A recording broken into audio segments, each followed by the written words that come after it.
Hello everyone, so I just wanted to make another video. This one is going to be about basically a topic I feel like a lot of the transitioners don't talk about, or just people who have decided to stop transitioning for one reason or another, maybe don't call themselves detransitioners, because I know that can be kind of like a controversial label to put on yourself. So I feel like this problem maybe doesn't affect every single detransitioner, but I know it affects some, and I know it affects me. So I will be talking about this within the context of my own experience. Okay, so the topic is basically about, and this has affected me throughout my entire detransition, was about I um the desire to retransition basically due to persistent dysphoria, discomfort with my body. Not just that, but also discomfort with living socially as a woman in the world. I feel like sometimes that's even more of an issue than the actual body dysphoria. Both are an issue, but I feel like the social aspect of living as a woman causes me more trouble than the physical aspect of being a woman. Um, so I guess I'll open this up by saying like when I was identifying as a man, my life I felt like the social aspect of it was very simple. I mean, after I got done with like the initial like having to change my name, coming out, legally changing my name and changing that at the school because I was in school at this time, and I was lucky that I got to switch high schools and ended up at a school where no one knew me and my name, and I just came there as Damon, so I didn't have to like it wasn't like everyone there knew me as Tanya. Then now I'm suddenly having to ask everyone to call me Damon. They didn't know me as Tanya at my high school. They only ever knew me as Damon. So I just feel like besides the initial like time period during the transition when basically everyone's having to change up how the pronouns they call you by and stuff like that. That everything was very simple. Living as a guy, just it felt like normal. Like it wasn't super exciting, super thrilling. There wasn't this whole like gender euphoria. I mean, there was like obviously it felt good, but like it wasn't like it just felt like normal everyday life, really. Especially once like things settled down. And I would say things settled down more towards like 17, 18, 19. When my name was already legally changed and I had been on testosterone for a while, so I obviously passed as a guy. And I was basically just living life, thinking about like, oh, what college am I gonna go to? What job do I want in the future? Thinking about dating, stuff like that. And then obviously, when I was a trans guy, I saw myself as straight because I was attracted to women, even though I have technically dated a guy. And but that was because of like I had that heterosexual point of view in my mind where you can't lose your virginity unless it's like PIV or something like that. But so yeah, I mean, life was just. I think life was pretty good. And then obviously I saw the detransition content, and it wasn't just like the detransition content by itself. I had been like questioning, I guess, like a little bit like wondering what it would be like if I was living life as a woman, if I was going by Tanya and stuff like that. And then also like little bits of doubt I had, like I watched stuff from like Blair White and Buck Angel, and they were talking about how like like if you're really trans, you should want like the surgeries or like or like like you shouldn't be okay with using the down there area during like sex or stuff like that. Even though that's kind of hypocritical because Buck Angel definitely does. But I just like I was doubting it because I don't know. I just like. I mean, it's kind of explicit, so I'm not gonna like get into it. But like, I didn't have as much bottom dysphoria as I thought I needed to have in order to really want to be a man. Like, I had dysphoria around my chest, but not really dysphoria around the down there area. And I definitely did not want bottom surgery just because I feel like that would be a mess and a mistake. So I don't know. And that and just the whole idea that I didn't want to go all the way, like, um, that, and then seeing the detransition like videos and like post trans. There was a website post trans and various other websites too, which made me think, well, maybe transition wasn't right for me because I don't want to go all the way. And um so yeah, and that kind of kicked off, my detransition. And but then as soon as I started to detransition, life became a lot harder. It was not as easy as being trans. Like, oh man, like, I'm not saying being trans is easy, but it just felt more natural on a social level to me, just being a guy. Like, obviously, like, being socially a guy, obviously I'm not male, but I hope you guys get what I'm saying. Um, versus socially being a woman in the world is not exactly, it just doesn't feel natural to me. It does, if I don't understand it. I don't relate to other women. I just don't feel like I'm part of the group, part of a sisterhood, whatever else. And I just, like, I feel so different from women that it's yeah, I feel like I another compared to them. Like, I don't know. Sorry, man. Apparently, I need more tea. Um, and yeah, I don't know. I just, as a guy, it felt natural. I was friends with other guys. I just socially, I was able to navigate life easier, and then suddenly detransitioning, social situations are not easy for me anymore and stuff like that. It's not like, and I still mentally see, like, my internal image of myself is still me kind of as a guy or as a masculine person. And so it's confusing because it doesn't match up with the way I actually am and the way I'm trying to be in society. And it feels like I'm putting on a costume. It feels like I'm faking it.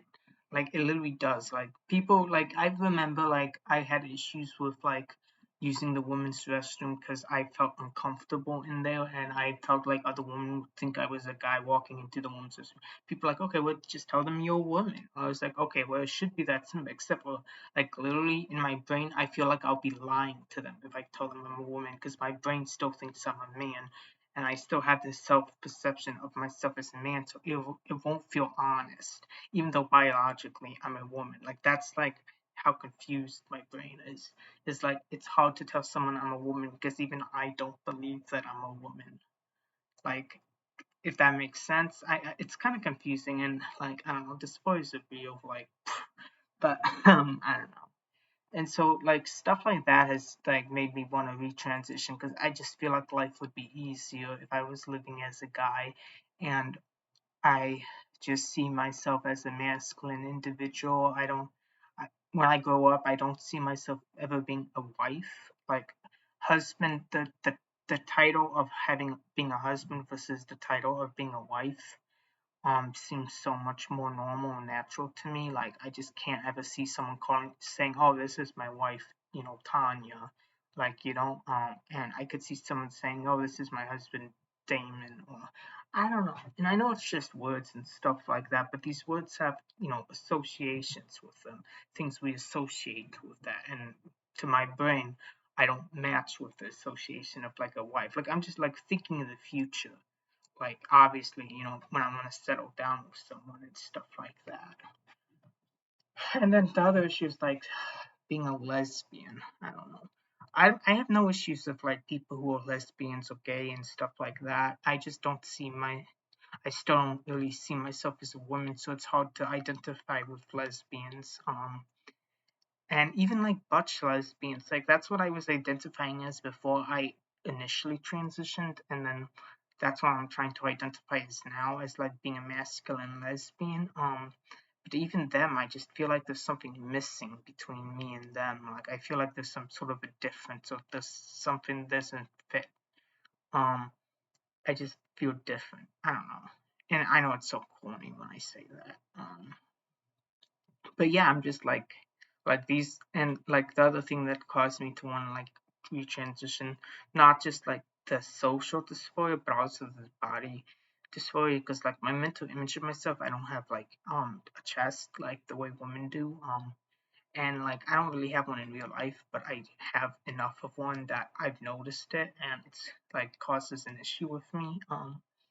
And like the general body shape, I have a dysphoria over like the way my body is shaped and it not being shaped the way I think it should be shaped, and just like I don't know, and my face is a big point of dysphoria. I'm telling you that this is not like, I'm sorry, but that's a big point of dysphoria. Like how like I don't think like I know men and women, there's like the fat redistribution is varies between men and women, and right now I feel like my face has definitely been feminized from just being off testosterone.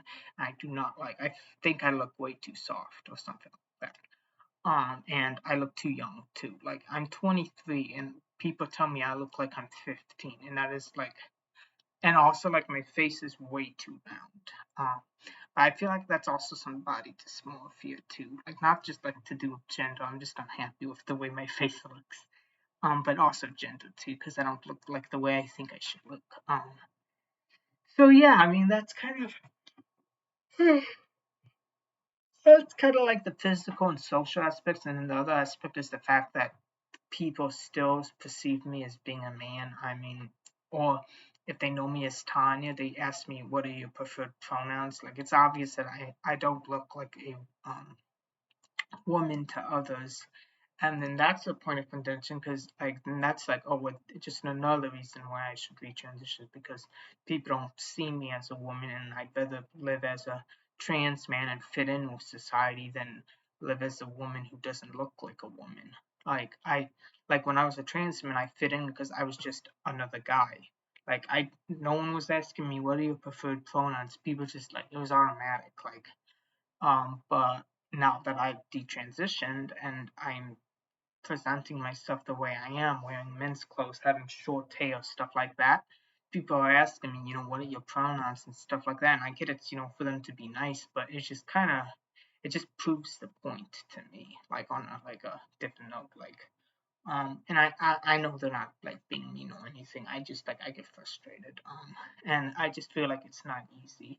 I feel like I stick out to, like I don't fit in like with women and I don't fit in with men because I'm no longer one of the guys, but I'm not really one of the girls because I look very different and stuff like that. And I feel like if I transitioned, I would fit in again.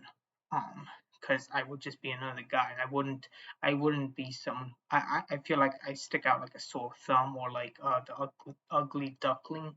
Do you guys like know about that? Like the ugly duckling story? Or like, yeah, I relate to that. So I don't know. That's just the way. That's just kind of like about the whole my persistent desires to be transition. So yeah, that's basically it for now. That's basically kind of what I wanted to talk about. My dysphoria has been okay. I've been having. I realized when my depression gets worse, my dysphoria kind of gets worse, and I've been having my depression's been kind of like up and down. So like even just throughout the day, like it's crazy. Which is weird. Um, but yeah, I just like right now I'm okay, and I'm deciding whether or not I need a cancer appointment with that doctor because I'm afraid she's gonna ask me, "Do you want testosterone?" Because I was literally referred to her by another doctor because I asked her if I want my testosterone with my primary, and she suggested her because she has experience with the endocrine system or whatever. So I'm feeling like at the state I'm in now, how vulnerable I am to the suggestion of testosterone. It's probably not a good idea for me to see her just because I know she'll affirm it. And I need to see someone who's not gonna do that, but that's like hard to do too because like now all these doctors affirm it. So okay, guys. Well, I'll wrap up the video for now. But I just wanted to talk a little bit about that, and you could see the earrings are healing nicely. I haven't checked in with them for a while, but yeah, it's been a while since I've had them in now. I think like maybe over a week. I think. Yeah, and then the hair is churned out well. I kind of like I went over it again with the dye and left it in for longer because I wanted a deeper shade of ginger, and it gave me that, and I'm very happy with it. And my plan is to grow out my hair just a little bit, and then I bought some bleach for the hair, and then another ginger, but this one's gonna be a permanent dye, and I will do that so that the roots and everything is all ginger because that's what I want. Um, and yeah, I'm happy with it. It looks way better than my normal hair color. So yeah. Okay, guys. Well, if you like this video, leave a like. Feel free to subscribe if you're not already subscribed to me, and turn on notifications. I also wanted to say that I did post like a text like post on the community thing in my channel asking. It's basically like a asking multiple choice if I should do a live stream this week. Today's Wednesday, so if I do a live stream, it'll be like more closer to Friday, between Friday and Sunday of this week. So be sure to like respond to that. And if you guys do say yes, please comment below like if there's anything you want me to say or do during the live stream. Like I was gonna do like a ask me anything within reason, of course. So um like put down questions you guys have for me or like stuff like that or thoughts or just any topics you want me to discuss, like my opinions on things, stuff like that. So yeah, I just want to let you guys know about that. Okay, well, thank you for watching. Bye bye.